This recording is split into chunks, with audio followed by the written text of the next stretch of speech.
My little friends, today has been a very exciting day for lots of my little friends because you have found out what school you're all going to be going to in September. How exciting is that? I hope you all got the best choices that you asked for. And I've got a story tonight.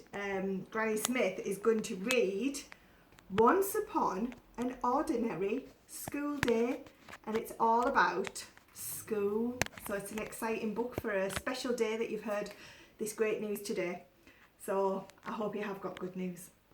So are you ready for the story? Let's go.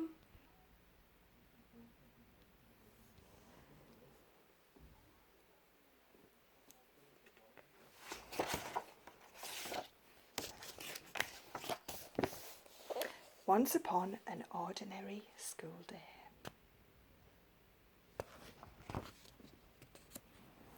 Once upon an ordinary school day, an ordinary boy woke up from his ordinary dreams, got out of his ordinary bed,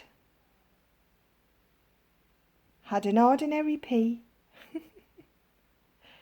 an ordinary wash, put on his ordinary clothes, and ate his ordinary breakfast.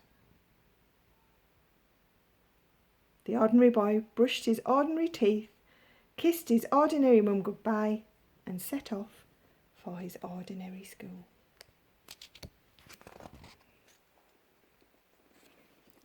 And as he walked through the ordinary streets, past the ordinary shops, and across the ordinary roads, the ordinary boy thought his ordinary thoughts.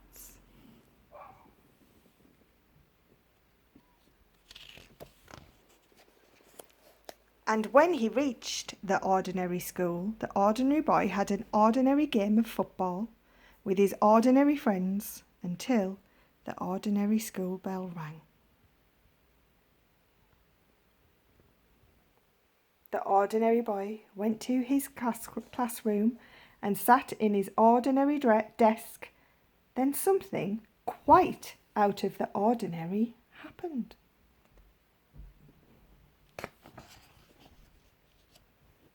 "Good morning, everybody," said a quite ordinary, extraordinary figure, bounding into the classroom. "My name is Mr. Gee, and I'm your new teacher. Now, you don't know me, and I don't know you. So, to help me get to know you, I have an idea." As Mr. Gee handed out paper, he said, "For our first lesson together, I want you to listen to some music, and I want you to let the music make pictures in your head.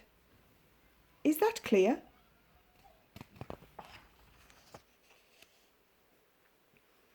And the ordinary children whispered, "He's balmy, he's bonkers, he's nutty as a fruitcake.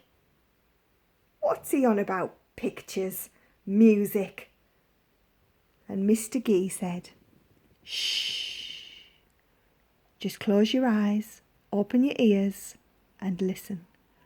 And the music began, a rumbling, rolling, thunderous music that boomed and crashed around the classroom.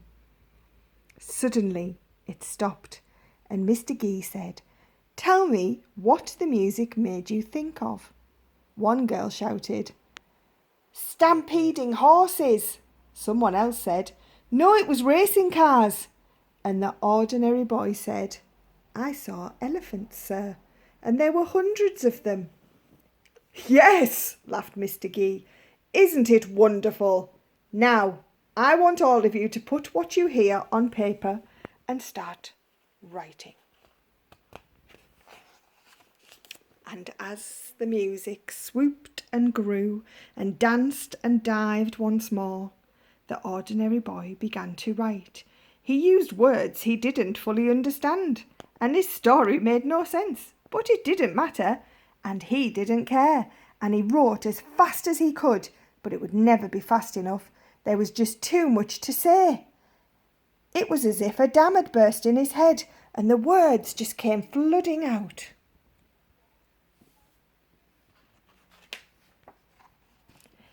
And the words were his toys, and he was lost in the game, the storytelling game, and it was extraordinary.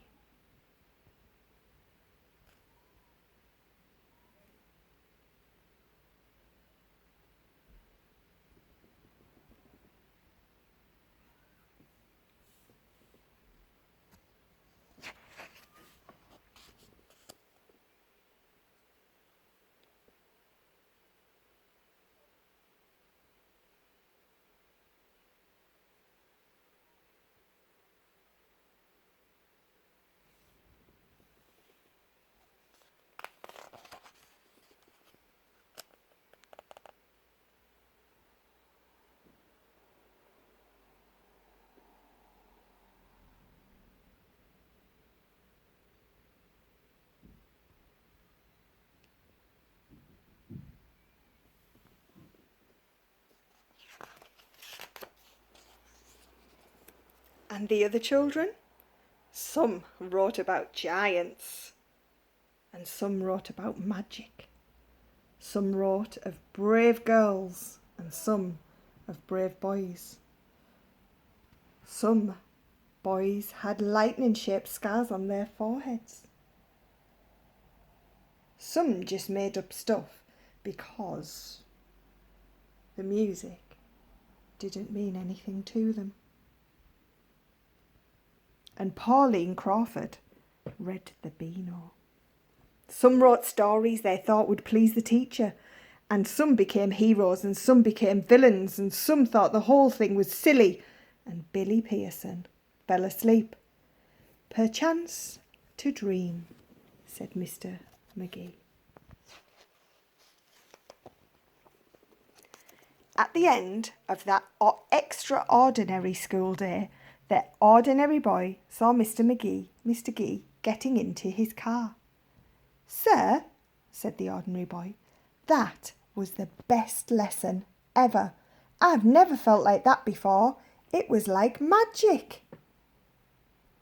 "Still think I'm bonkers?" said Mr. Gee, smiling. The ordinary boy blushed.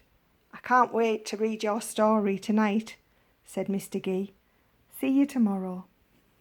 And he disappeared in a cloud of smoke out of the school gates. And when it was time for bed, the ordinary boy put on his ordinary pyjamas, brushed his ordinary teeth, had his ordinary pee, kissed his ordinary mum and dad, and went to his ordinary bed and had extraordinary dreams.